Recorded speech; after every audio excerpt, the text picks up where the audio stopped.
জুলাইয়ের সুবিধাভোগীরা ফ্যাসিবাদের পথে হাঁটতে শুরু করেছে, এটি বলেছেন জামায়াতে ইসলামীর সেক্রেটারি জেনারেল মিয়া গোলাম পরওয়ার।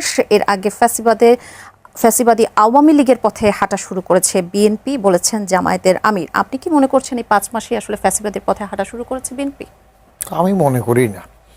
এগুলো বিরোধী দল না থাকলে যা হয় আর কি, এক দলের মধ্য থেকে বিরোধী দল হলে নিজেরা যেমন বাজাদ এবং বাজাই, বাংলাদেশ জামায়াতে ইসলামী এবং বাংলাদেশ জাতীয়তাবাদী দল, এটা তো নিজেরা একসাথে সংসার করেছে, আন্দোলন করেছে।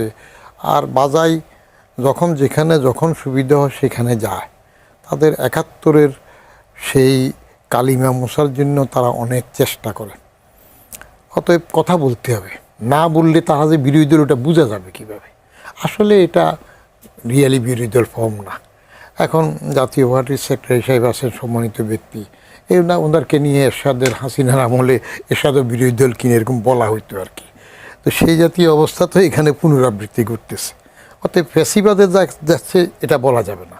কিন্তু রাজনৈতিক দলের সবসময় কূটকৌশল থাকে, তার নিজের দলের লোকজনকে প্রোভাইড করবে এবং ক্ষমতায় থাকার জন্য যত চল চাতুরি যেতে হয় সেটাই যাবে। আমাদের বাংলাদেশের 55 বছরের রাজনৈতিক ইতিহাসটাতে ওই রকম টিকে থাকতে হবে, যে যখন যেভাবে যাকে নিয়ে টিকে থাকতে পারে সে তত সফল। টিকে থাকাটা বড় জিনিস। এখন গৃহপালিত বিরোধী দল নেওয়া হোক কিংবা গৃহপালিত রব হোক, যে যখন যেভাবে হয় টিকে থাকবে। অতএব যারা বিরোধী দল থাকবে তারা কিন্তু বাজার গরম করার জন্য কিছু বলবে, অস্তিত্বের প্রশ্ন আছে, বলতে হবে। ফখরুল ইসলাম আলমগীর বলেছেন জামাত গণতান্ত্রিক দল কিনা, সেই প্রশ্নের ভিত্তি কতটুকু দেখেন? এটা রাজনীতিতে একজনকে ল্যাং মারার জন্য কথা বলবে। কে গণতান্ত্রিক দল? আমরা যদি বলি মির্জা ফখরুলের বাজাদ কি গণতান্ত্রিক দল? আলী বাজাদ দুইটাই তো একটা। কেন গণতান্ত্রিক দল বলবো না? আসলে বিএনপি 12ই ফেব্রুয়ারি নির্বাচনের পরও কি সেই প্রশ্ন আসে? এত নিরঙ্কুশ জয় পেয়েছে। না, গণতান্ত্রিক বলতে আপনি জনগণের ভোটে সেটা তো ওভারওয়েলমিং মেজরিটি আছে, কিন্তু দলের ভিতরে কি গণতন্ত্র আছে নাকি? সেখানে কনস্টিটিউশনগুলা যারা আসছে ব্যক্তি মালিকানার দল হয়ে গেছে। এই যে হাসিনা 17 মে 81 এসে বসলো, তার দলে আর কেউ উপযুক্ত হয় না, সবসময় উনিই কেবল হয়ে যান। তারপরে এরশাদের আমলে এরশাদি হন, আবার আপনার বাজাদের আমলে খালেদা জিয়া আসার পর থেকে উনি ছাড়া আর কেউ সভাপতি হইতে পারে না। তো গণতান্ত্রিক দলের মধ্যে কনস্টিটিউশন যদি এমন হয়, ভোট হয়, তো বলে দেখি সাফাই গায় যে কাউন্সিলে সবাই বলেছে উনি সিদ্ধান্ত নেবেন, এবং কাউন্সিলে বলেছে বা দল জানুক বা না জানুক, এই যে চুপ্পু যে আমাদের রাষ্ট্রপতি হয়ে গেল, দলের কেউ জানতো না। হাসিনা গণতন্ত্রের একমাত্র মালিক আওয়ামী লীগের, উনি করে দিয়েছে। অতএব এগুলো দলীয় চরিত্রে গণতান্ত্রিকভাবে দল কিনা, ভোট হয়েছে গণতান্ত্রিক, ভোট বেশি পেয়েছে, সেটা সবসময় এক দল এক একটা পায়। আর আমাদের দেখে রাজনীতির একটা হুজুগ আছে, সেটা হইল যে যখন ক্ষমতায় থাকে তার একটা ক্যারিজমেটিক রোল থাকে। কেমন? কাউকে মেরে আসুক, কু করে আসুক, কিংবা সরিয়ে দিয়ে আসুক, আসলে একটা হিরো বনে যায়। হ্যাঁ, বঙ্গবন্ধু হত্যার পরে জিয়াউর রহমান ওভারওয়েলমিং মেজরিটি পেয়ে গেছে। আবার এরশাদ সাহেব আসার পরে সাত্তার সাহেবকে আউট করে তিনি একটা ভালো মেজরিটি পেয়ে গেলেন, টিকে রইলেন। এরপরে পার্লামেন্টারি ফর্মে আসার পরে বেগম জিয়া আপনার আপসীর নেত্রী হিসেবে টিকে আসলেন। তারপর তত্ত্বাবধায়ক বা ওই জাতীয় সরকার সার্বজনীন প্রথম সহ রোটেশনে একদল আসা শুরু হলো। যেই হাসিনা টের ফেল যে এইরকম হলে তো আবার আমি পরাজিত হইতে পারি, অতএব তত্ত্বাবধায়ক ব্যবস্থা বাদ দিল। তত্ত্বাবধায়ক ব্যবস্থা বাদ দেওয়াটাতে আমি ব্যক্তিগতভাবে খুশি হয়েছিলাম। তার কারণ যারা 5 বছর দেশ শাসন করবে, চালাবে, তাদেরকে নিযুক্ত করার জন্য 3 মাসের একটা বানর দরকার নাই। তো বানরের পিঠাভাগের জন্য বানরকে আনতে হবে না তো পিঠাভাগের জন্য। তাহলে এটা কার ব্যর্থতা? রাজনীতিকদের ব্যর্থতা। রাজনীতিকরা তারা তাদেরকে কেউ বিশ্বাস করে না, সেই জন্য আরেকজনকে তাদের নির্বাচন করে দেওয়ার জন্য আনতে হয়। ওয়াই? জি। বুঝতে পেরেছি। আমি জনাব শামীম হায়দার পাটোয়ারি এই প্রশ্নটাকে আপনার কাছে আসতে চাই যে মির্জা ফখরুল ইসলাম আলমগীর বলেছেন বিএনপিকে যারা ফ্যাসিবাদের দল বলে তাদের জ্ঞানের অভাব রয়েছে এবং জামায়াত গণতান্ত্রিক দল কিনা সে প্রশ্ন তিনি রেখেছেন। এর আগে যেটি জামায়াতের আমিরও বলেছেন যে বিএনপি আওয়ামী লীগের পথে হাঁটা শুরু করেছে, সময় দেওয়া হবে না। এই ধরনের হুঙ্কার তর্জন গর্জন কি সময় হয়েছে সেটির? না, আমি মনে করি ইটস টু আর্লি। বিএনপিকে সেভাবে হার্শ ক্রিটিসিজম এখনই করা উচিত না।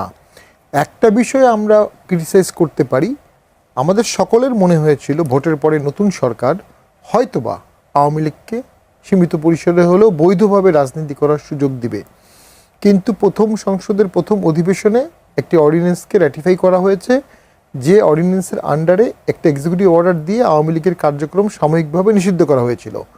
যদি ওই অর্ডিন্যান্সটি সরকার র্যাটিফাই না করতো তাহলে automatically ipso facto by doctrine of eclipse automatically lapse হয়ে আওয়ামী লীগ রিভাইভ করতো।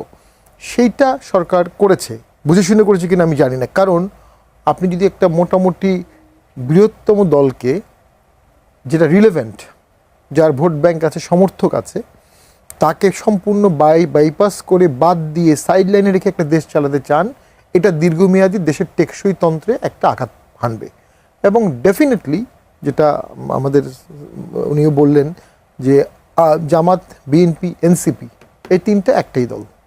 যতক্ষণ পর্যন্ত আওয়ামী লীগ রিভাইভ হচ্ছে না, এরা নিজেদের মধ্যে একটু দ্বন্দ্ব দেখাবে, যাতে জাতীয় পার্টিকে যেমন গৃহপালিত বলা হতো 14, 15, 16 সালে, সেটা জামাতকে বলা না হয়।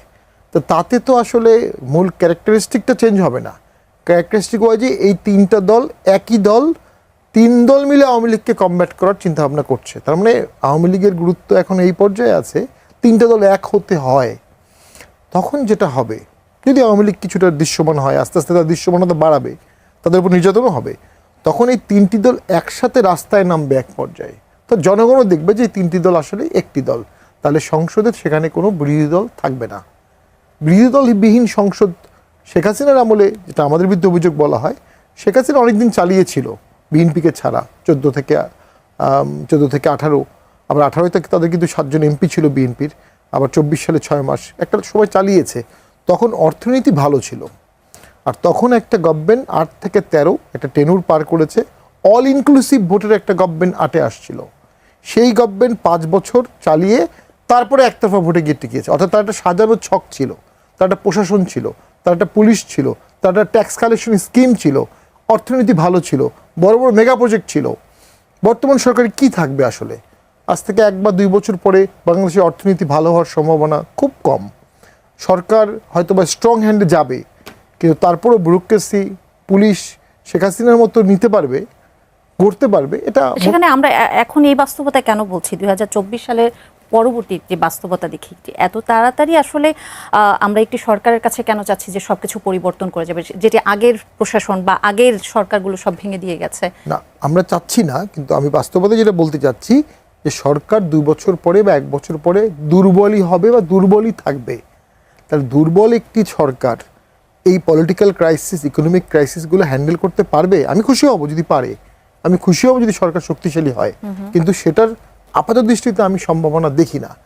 এবং সেটার ক্ষেত্রে যেটা ঘটবে, ইভেনচুয়ালি আলটিমেটলি দেশের অর্থনীতি মুখ থুবড়ে পড়তে পারে। দেখেন গ্যাসের সমস্যা এই মুহূর্তে চলছে, সরকার কিন্তু সামাল দিতে পারবে না, পারছে না।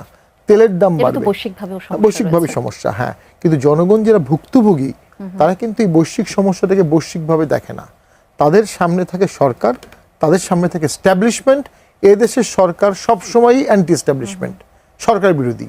তাহলে এই যে সরকার পক্ষে জামাত, বিএনপি, এনসিপি একটা পক্ষ, আর বিশাল একটা অসন্তুষ্ট গোষ্ঠী তৈরি হবে যারা এই গ্যাস, তেল, চাকরিহীনতা সব কিছু নিয়ে অসন্তুষ্ট থাকবে।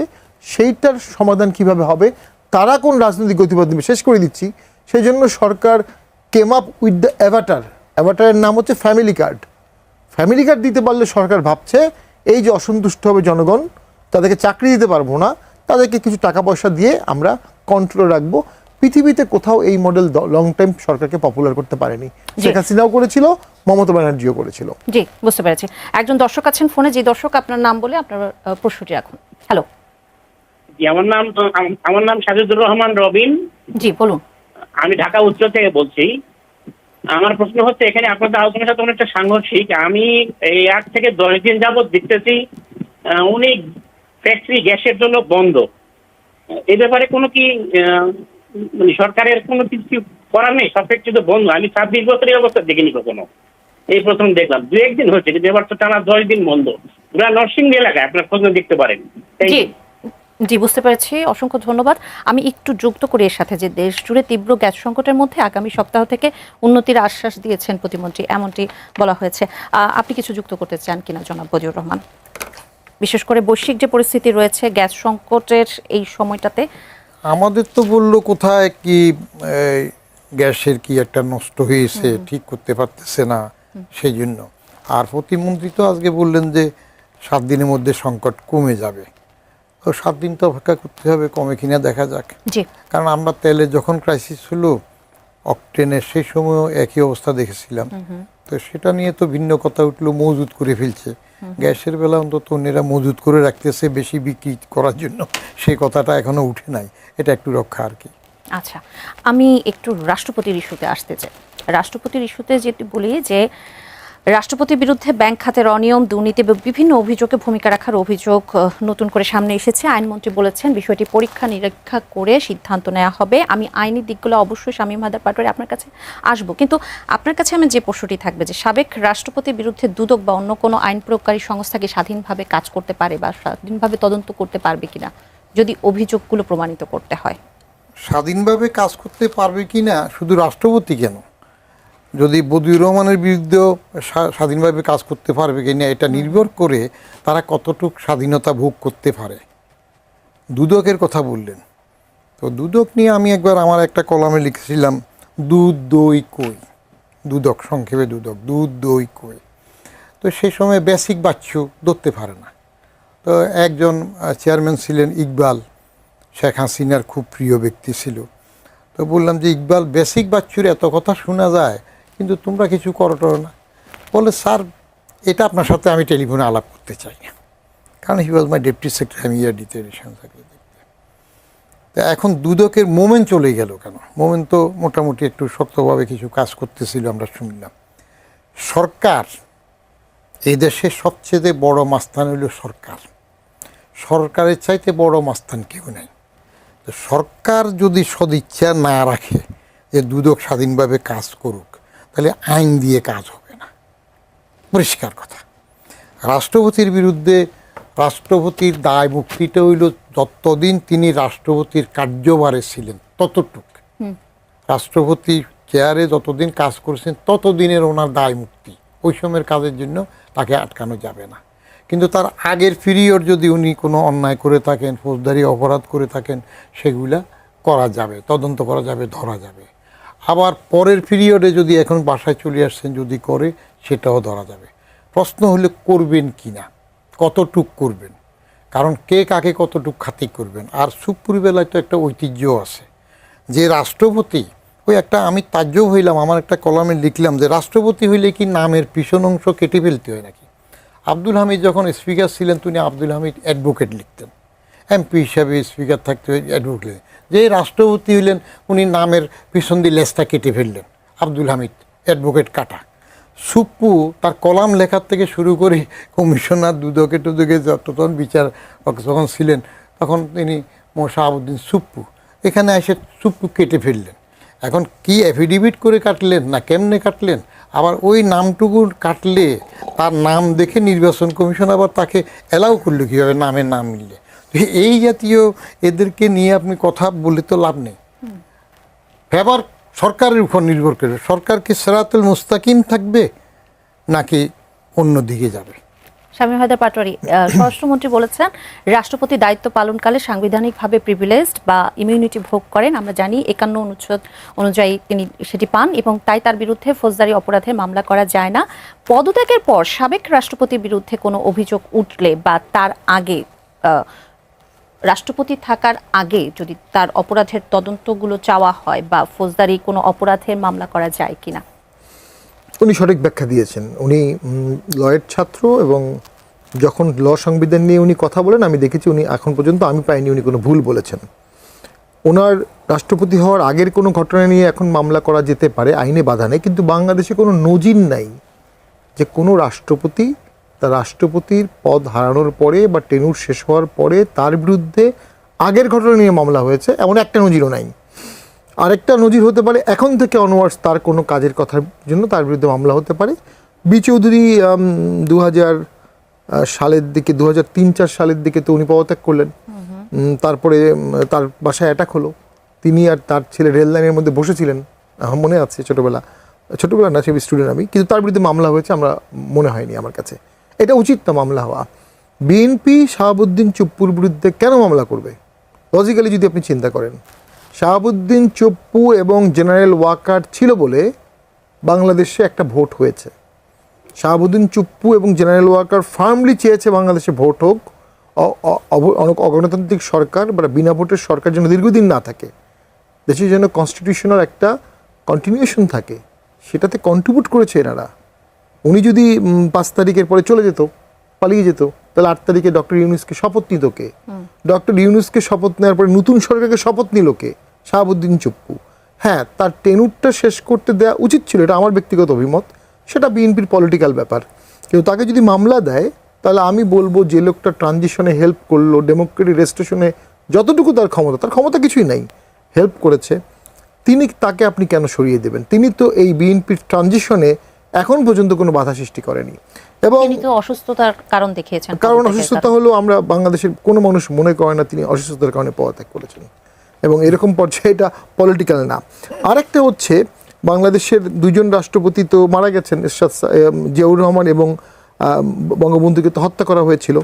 খন্দকার মোশতাক তো 3 তারিখে চলে গেল, 3 তারিখে তো উনি চলে গেলেন বঙ্গভবন থেকে হাঁটতে হাঁটতে খালি পায়ে, এবং তখন ওই জেনারেল ওসমানী আর খন্দকার মোশতাক তারা হ্যান্ডশেক করে বললেন, old man we played a bad game, বিখ্যাত ডায়লগ। তো খন্দকার মোশতাকের বিরুদ্ধেও তো ওর পরে অনেক দিন পর্যন্ত আমার জানা মতে কোনো মামলা হয়নি, হয়তো আওয়ামী লীগ থাকলে বঙ্গবন্ধু হত্যার মামলা হতো, তার আগেই উনি মারা যান। রাষ্ট্রপতি বা সাবেক রাষ্ট্রপতির বিরুদ্ধে মামলা করা উচিত না। এই চেয়ারটাকে বাংলাদেশের সমস্ত আর্মি স্যালুট করে, এই চেয়ারটাকে বাংলাদেশের সর্বাধিনায়ক বলা হয়, এবং পলিটিক্যালি অনেক কিছুর ঊর্ধ্বে ভাবা হয়, যদিও সেটা কার্যত হয় না। তো আমাদের এই যে ক্যালাস বিলো বা ক্যালাস যে ছেলেপেলেগুলো আছে, এনারা সব কিছুকে গালি দেওয়াটাকে রাজনীতি মনে করে, সব পদ, সব ব্যক্তি। ফলে যেটা হচ্ছে, জাতিসত্তা, রাষ্ট্রসত্তা একটু একটু করে চিট ধরছে। একটা সিম্বল থাকবে তো, সিম্বল অফ ইউনিটি, রাষ্ট্রপতি পদটা হচ্ছে সিম্বল অফ ইউনিটি। কেন তার কাছে শপথ নেবে সবাই? তিনি তো ইলেক্টেড না, তার কাছে শপথ নেয়, কারণ কি? ওই যে ইউনিটি। তো এই জিনিসটা শাহাবুদ্দিন চুপ্পু সাহেব করেছেন, ডিসরাপ্ট করেনি। আমি গভীরভাবে তাকে পর্যবেক্ষণ করেছি 5 তারিখ থেকে অনওয়ার্ডস। উনি বিপ্লব আন্দোলনকে অ্যাডজাস্ট করেছেন। ওনার একটা বিষয়ে আমি পলিটিক্যালি বলবো হয়তো বা ইনকারেক্ট, যখন ওনাকে আওয়ামী লীগের বিরুদ্ধে বক্তব্য দিতে বলা হলো পার্লামেন্টে, ওনার তার আগেই রিজাইন করা উচিত ছিল। অথবা রিসেন্টলি পার্লামেন্টের বাইরে একটা বক্তব্যে উনি আওয়ামী লীগের বিরুদ্ধে বলেছেন। আমার কাছে মনে হয়েছে এইটা করার পরেই বিএনপির মনে হয়েছে এখন ওনাকে সরিয়ে দেওয়া যেতে পারে। ওনার মাধ্যমে আওয়ামী লীগের বিরুদ্ধে একটা স্টেটমেন্ট নেওয়া হয়েছে, ওনার কাছে শপথ নেওয়া হয়েছে, ইলেকশন হয়েছে, হিজ পারপাস সার্ভড, এখন ওনাকে সরিয়ে ফেলা হয়েছে। তো আমি শেষ কথা বলবো যে ওনাকে অসম্মান করাটা রাজনৈতিকভাবে কখনোই সমীচীন হবে না। বিএনপি সে বিষয়ে খেয়াল রাখতে হবে। জি দর্শক, আপনার নাম বলে আপনার প্রশ্নটি রাখুন। হ্যালো হ্যালো, আমার নাম মোশাররফ হোসেন। জি বলুন। আমি চেয়েছিলাম পাটোয়ারি সাহেবের কাছে, এরা দলীয়ভাবে কোনো সংযোগ মিটিং করে না কোনো জেলায় বা কোথাও। আচ্ছা, বুঝতে পেরেছি। একটু প্রশ্নটির উত্তর চাবো আপনার কাছে। না, আমরা করেছি, হয়তো বা কম হচ্ছে আস্তে আস্তে। আমরা বিগত নির্বাচনে অংশগ্রহণ করার পরে ন্যাচারালি আমাদের ইলেকশনের রেজাল্টটা আমাদেরকে শকড করেছে, কিন্তু আমরা ডিমোরালাইজ না, আমরা আস্তে আস্তে গুছাচ্ছি। এবং আমরা স্থানীয় সরকার নির্বাচনে কি আপনারা অংশগ্রহণ করবেন? দেখুন, যেহেতু ওখানে মার্কা থাকবে না এখন পর্যন্ত, সেই হিসাবে আমি মনে করি এটা দলীয়ভাবে খুব প্রভাবিত করার কিছু নাই। এখনো পর্যন্ত আমাদের দলীয় সিদ্ধান্ত, আমাদের কোনো কর্মী নেতা যদি অংশগ্রহণ করে আমরা বাধা দেব না। জি, আমি জনাব বদিউর রহমান, রাষ্ট্রপতির পদত্যাগের পর যে প্রশ্নটি আসে যে রাষ্ট্রপতি নির্বাচনের প্রক্রিয়াটার ব্যাপারে যখন আসে, সেটি আমরা জানি যে 90 দিনের মধ্যে সেই প্রক্রিয়াটি সম্পন্ন হবে। একজন গ্রহণযোগ্য রাজনৈতিক প্রভাবমুক্ত রাষ্ট্রপতি সবাই আশা করে, সেটি হলে কেমন হবে? সরকারের কি বিবেচনায় আনা উচিত? সবাই বলতে কাকে বুঝাচ্ছেন আপনি? সবাই বল না, বলতে সবাই সবাইকে বলতে কি আপনি বুঝাচ্ছি। জনগণ মনে করেন? সবাই বলতে পার্টি ইন পাওয়ার, রাষ্ট্রপতি নির্বাচনের যে কনস্টিটিউশনাল বিধান, সেখানে সংসদ সদস্যরা ভোট দিবে প্রার্থীকে, তো সেদিকে যাদের ওভারওয়েলমিং মেজরিটি তারা পাবে। এখন বাজাত ক্ষমতায় আছে, তাদের মেজরিটি বেশি, তারা যে ক্যান্ডিডেট দেবে এটা হবে। এবং ওটার সাথে প্রতিদ্বন্দ্বিতা করার জন্য ওই যে বিরোধী তথাকথিত বিরোধী দল যেটা আছে জোট ফোটে, ওই যে জানাফা এবং বাজাই, জামাত ইসলামী আর বাচ্চা কাচ্চার দল, এরা আদৌ প্রার্থী দেবে কিনা সেটা বিবেচনার বিষয় আছে। তাহলে সবাই বলতে বাজাত, বিএনপি যাকে মনোনয়ন দিবে তিনি হবেন। এখন প্রশ্ন আসবে কাকে দেবে তারা?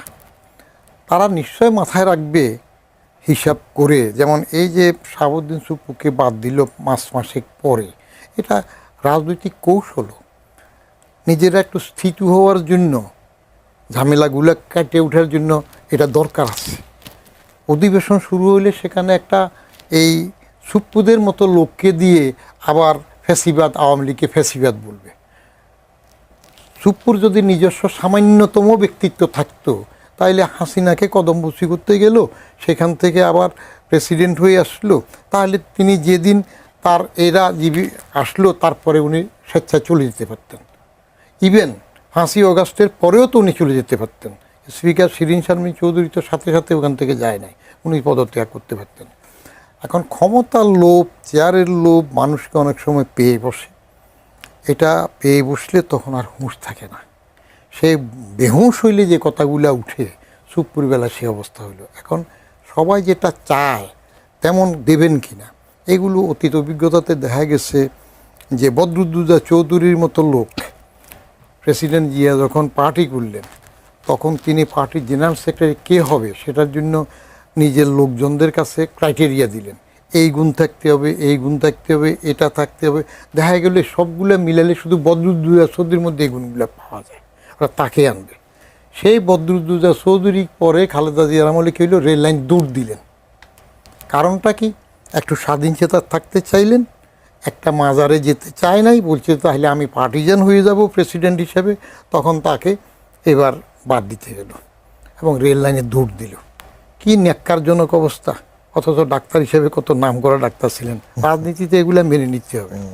এরপরে ইয়াজউদ্দিন সাহেব যখন প্রেসিডেন্ট হইলেন, তিনি তো বললেন যে আল্লাহ আছে, উনি এটা টের পাইছেন, তাকে প্রেসিডেন্ট হয়। এর আগে উনি টের পান নাই, অথচ তিনি এসএমএল আমার প্রভোস্ট ছিলেন, সেই সময় টের পান। তো এই জ্ঞান ফাঁপিয়ে লোকগুলো ক্ষমতায় আসার পরে নিজের আগের নিজস্বত্ব রাখে না। কি দরকার আছে? মানুষ এটা কত কিছু চাই, একটা সমানে চলে গেলে হয়। জি, আরেকজন দর্শক আছেন ফোনে। জি দর্শক, আপনার নাম বলে প্রশ্নটি রাখুন। হ্যালো, আসসালামু আলাইকুম। আমার নাম আমজাদ, রাজশাহী থেকে। জি বলুন বলুন। আমার নাম আমজাদ, রাজশাহী থেকে করছিলাম। জি আমজাদ বলুন, আপনাকে শুনতে পাচ্ছি আমার আমরা। শামীম পাটোয়ারির কাছে আমার প্রশ্ন, যে ওনার টক শো আমি দেখি। হ্যাঁ, আমার প্রশ্ন হলো যে আওয়ামী লীগের ভোট নিয়ে বিএনপি ক্ষমতায় আসলো, আর সেই আওয়ামী লীগের এক্সেস দিচ্ছে না, আর আওয়ামী লীগের যদি এক্সেস না দেয় তাহলে জামাত তো আরো লাভ হবে, আর আওয়ামী লীগের এক্সেস দেওয়া মানে জামাত মনে করেন লাফানি বন্ধ হয়ে যাবে। এটাই আমার শামীম স্যারের কাছে প্রশ্ন। জি জনাব শামীম হায়দার পাটোয়ারি, আপনার কাছে আসি প্রশ্নের উত্তরটা। দেখুন, শেখ হাসিনা যখন দুর্দান্ত প্রতাপে দেশ চালাচ্ছিল, 3টা বিতর্কিত ইলেকশনের মাধ্যমে, আমি অস্বীকার করব না, কিন্তু উনি চালাতে পেরেছিলেন কিন্তু শক্ত হাতে, আনটিল 24-এর আন্দোলন আগ পর্যন্ত। আমরা তখন বলতাম শেখ হাসিনার ভয়ে বাঘ শেয়াল একসাথে পানি খায়, বাঘে হরিণে একসাথে পানি খায়। এখন শেখ হাসিনা ডিসেম্বরে আসতে পারেন একটা ঘোষণা দিয়েছেন, যেটা অনেক অঙ্ক আছে। সেই ঘোষণার সাথে সাথেই কিন্তু চুপ্পু সাহেবের যাওয়ার প্রস্থানের হয়ে গেল, অর্থাৎ চুপ্পু সাহেবকে রাখতে সরকার সাহস পাচ্ছে না। এবং একই সাথে মাননীয় প্রধানমন্ত্রী সমস্ত দলকে ডাকলেন, খাওয়ালেন, ডিম টিম দিয়ে ভাত টাত খাওয়ালেন। অর্থাৎ শেখ হাসিনা আসার ঘোষণাতেই বিএনপি, জামাত, এনসিপি সমস্ত দল এক হওয়ার প্ল্যাটফর্ম তৈরি হয়ে গেছে। তো প্রবলেমটা যেটা হচ্ছে, জামাত ক্ষমতার দ্বার প্রান্তে চলে গিয়েছিল বিগত ভোটে, কিন্তু জামাত মনে করে তাদেরকে হারিয়ে দেওয়া হয়েছে। এই থিওরিটা কিন্তু জামাত এস্টাবলিশ করেছে তাদের নেতাকর্মীর মধ্যে। এবং জামাত মনে করছে যদি বিএনপি ব্যর্থ হয়, যদি জাতীয় আওয়ামী লীগ মাঠে না থাকে, হয়তো বা নেক্সট গভর্নমেন্টটা জামাতের হবে। সেই হিসাবে জামাত একদম ফুললি বিএনপির সাথে মিশে যাওয়ার ক্ষেত্রে একটা হেজিটেন্ট হচ্ছে। পাশাপাশি বিরোধী দলের যে একটা ভ্যাকুয়াম আছে,